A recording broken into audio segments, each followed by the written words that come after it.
народ, не помнящий своего прошлого, не имеет будущего. Почему?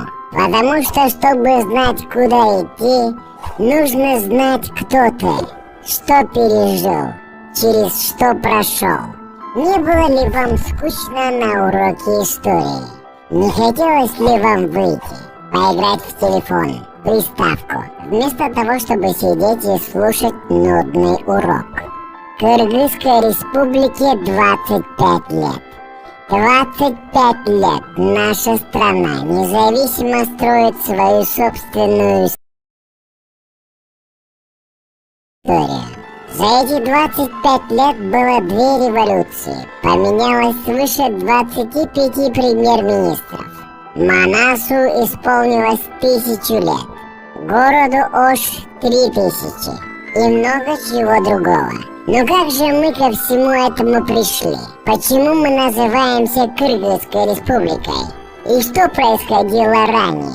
На все эти вопросы должен ответить предмет история. В каждой школе есть этот предмет. Интересно ли вам на этом уроке? Хочется ли вам приходить и слушать ваших учителей?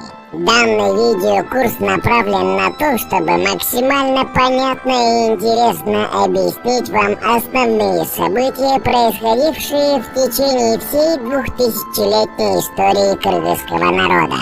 Напрашивается вопрос: почему 2000-летняя история? Давайте попробуем с вами сейчас в простой форме понять азы становления кыргызской государственности. Первое упоминание о кыргызах было аж 2200 лет назад, в 201 году до нашей эры.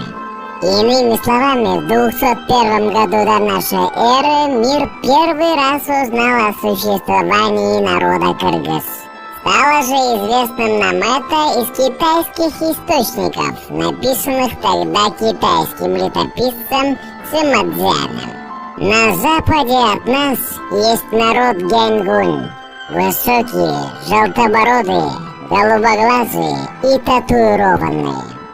Это наши предки. Так назвали нас китайцы в те времена. В 201 году до нашей эры нас покорили гунны во главе с Моде Шаньем, который нагонял страх на весь Китай. Великую китайскую стену построили как раз таки, защищаясь от него.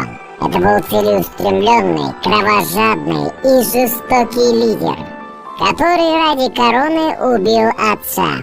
То есть с нашествием Моде мир впервые узнал о кыргызах.